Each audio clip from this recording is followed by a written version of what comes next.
The Nintendo Switch is my all-time favorite video game console. I know that's a massive statement to make, but it's not just because of the fact that it so perfectly executed the handheld/home console model. It's actually mostly due to the console's amazing library of games. There are so many amazing titles of every genre for the Switch, but today we're going to be taking a look at some of the absolute best role-playing games available. Now, we all know there are a ton of first-party RPGs that are exclusive to the console, and definitely worth playing, and if you want a whole video dedicated to those games, let me know down in the comment section below. But today we're going to be focusing on the third-party Switch ports that are 100% still worth your money. We're also going to be trying to keep it somewhat modern, otherwise this list would just be full of Final Fantasy games. Before we get too deep into it, I make weekly videos covering all sorts of gaming topics, whether it's gaming news, recommendations, or reviews. So if you like this type of content, be sure to like the video and subscribe to the channel. Now back to the video. The first game on this list is Dark Souls.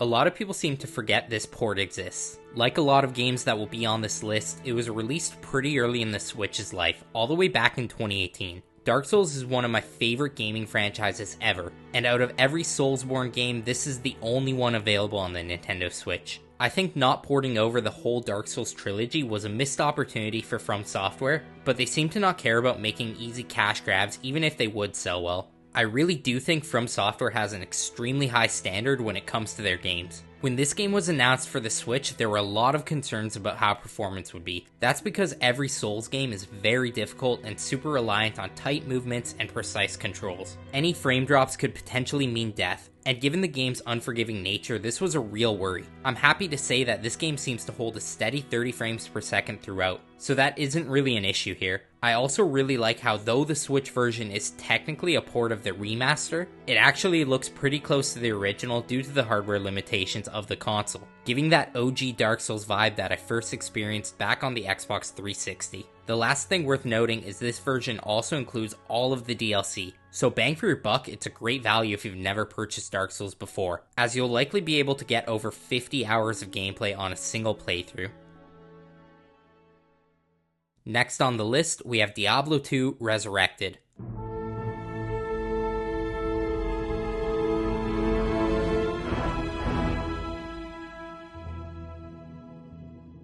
The most viewed video on my channel is one where I discuss this game and specifically the Nintendo Switch version of this game. I really do think Diablo 2 is a masterpiece that heavily influenced the whole ARPG genre, and this remastered version improves the graphics while staying true to the source material. Now, in my video discussing this game, my biggest point is the game being worth it really depends on both how much you pay for it and how hard of a time you have getting into retro games, because I'll admit, Diablo 2 does feel a bit dated in some ways. For a lot of people out there, it would be much easier to get into Diablo 3 or 4. However, Diablo 2 is a lot more interesting. It's more timeless, and in a lot of ways, it's much deeper. If you take the time to really get into it, you'll likely fall in love, as there is a ton of unique classes and ever-changing dungeons, leading to this game feeling pretty endless. It's easy to understand why so many people have sunk hundreds to thousands of hours in this world. The one and only big downside about this game is there was no physical copy released, meaning the price is dictated by the Nintendo Switch eShop. I purchased it on sale for about $20 a year ago, and if you can find it at or around that price, it's definitely well worth it. Next on the list, we have the legendary Elder Scrolls V Skyrim.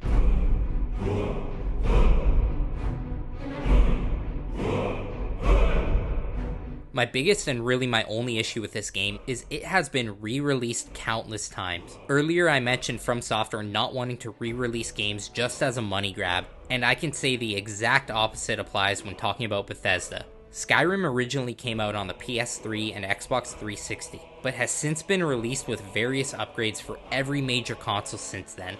Now this wouldn't be an issue, but unless you are on the Xbox, you have to pay for each minor upgrade. I have personally purchased this game 3 different times, and while it makes me very frustrated that I have given that much money to Bethesda for essentially the exact same product, that just goes to show how good of a game this one is. The whole Elder Scrolls franchise is pretty legendary, Those who started with The Elder Scrolls 3 Morrowind claim it's the best in the series, and those who started with The Elder Scrolls 4 Oblivion, like myself, claim that to be the best one. But there is no question that Skyrim is both the least dated feeling Elder Scrolls, and the game that really brought this series to the masses. And the fact that everyone has a different opinion about which game in the series is the best just shows that they are all really great. Though I would love to see Oblivion on Switch, as we got robbed of the handheld port that was once rumored, right now Skyrim is the best option, and it's without a doubt worth the money if you haven't purchased or played the game before, especially considering all of the upgrades that come with the Anniversary Edition. Up next, we have Persona 5 Royal.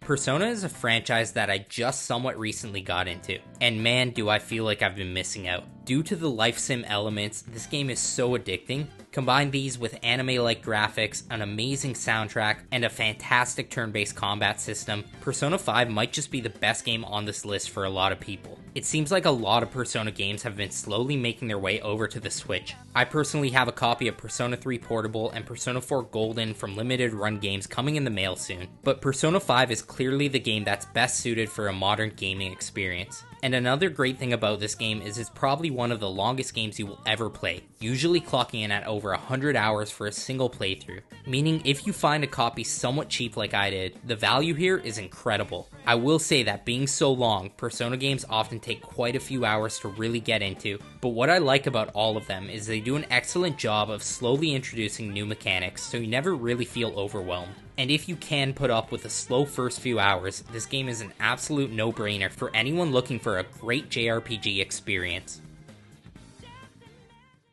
Now last on the list, we have The Witcher 3 Wild Hunt.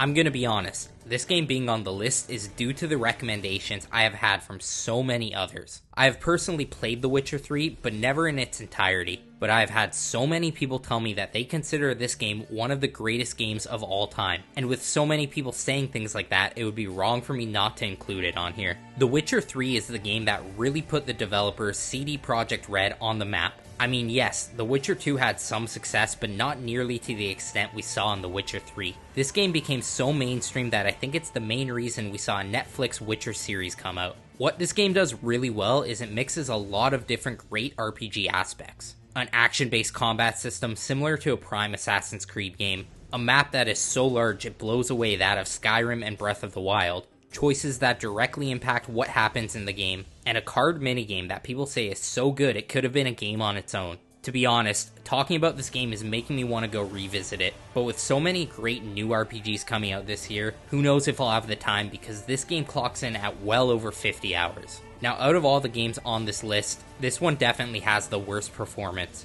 It's not perfect, but it is very solid considering the sheer size of this game. And let's be real, being able to play this game handheld is absolutely unreal. If the Switch is your only console available, you won't feel like you're getting a compromised Witcher 3 experience by playing it on this system. So there you have it, 5 amazing RPGs that have been ported to the Nintendo Switch that are definitely still worth buying if you haven't already played them. The Nintendo Switch really is an amazing little RPG machine, and there are so many other ports that I didn't even get around to mentioning, so don't be shocked if you see a part 2 to this video down the road. Comment down below letting me know what your favorite RPG on the Switch is, and also let me know if you want to see a video where I talk about the amazing Switch exclusive RPGs that are available. Of course, be sure to like the video and subscribe to the channel, and if you really want to support, you can always consider becoming a channel member or just watching some of my other videos. As always, take care, and I will see you in the next one.